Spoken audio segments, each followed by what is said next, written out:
It's true, you do, because in the end, when you create a business and you start one, many entrepreneurs in this audience will understand this comment, your allegiance has to be to the business first, because without that, all the good things that you want to do are going to fail. And so, as your business grows and you make decisions about individual people, you can't let your emotion get in the way of what you really need to do, which is to drive success of the business. And so the minute you get your first customer, you now become number 2. The minute you get your first investor, now you're number 3.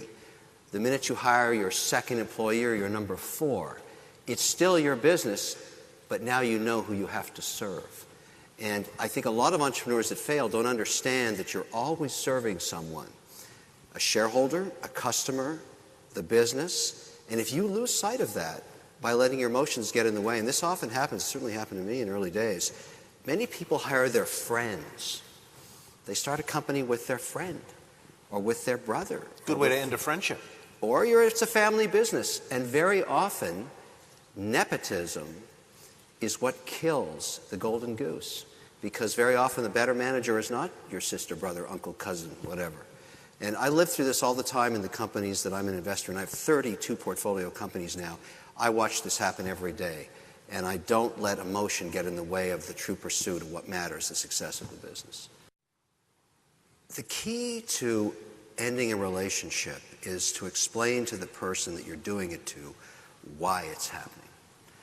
Because they won't learn anything from it unless you do that. And in my companies, particularly ones where I have a control position, I do that myself. It's the hardest thing to do. I'll make 2 comments about it, and I see this happen with weak managers all the time. The moment you realize that that person isn't right for the job is the time to take them out of it. Because it's not fair to them. It's not about you. It's not fair to them and the people they're working with and the team that they're part of. The biggest challenge, and I generally find this at sort of the $10 million sales rule, many people have to change in going from 10 to 25 million in sales. It's the natural Darwinian forces of business. And if you don't have the balls to make those cuts and you can't deal with it, you're the wrong leader. It's extremely difficult, and it takes different skill sets.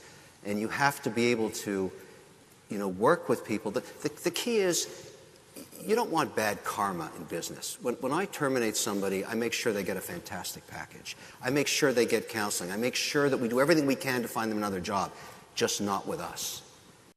I carry 2 phones with me. This small one is only known by my family and very, very close friends. And when it rings, I'll always answer it because it has to do with something going on with my kids or my family or my brother or whatever. This phone, this larger one, probably 10,000 people have this number.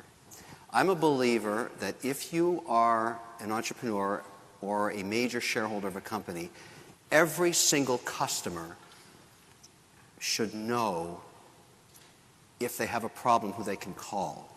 And when I say this concept of access, in other words, many managers think, well, if I give my number out to my employees, they may call me. and the truth is, you want to hear from them. You want to hear the bad news first. And what I found is the more people I give this number to, the less it rings. I tell them simply, look, I want you to have this access because I respect you, and I want you to know that you can come to me.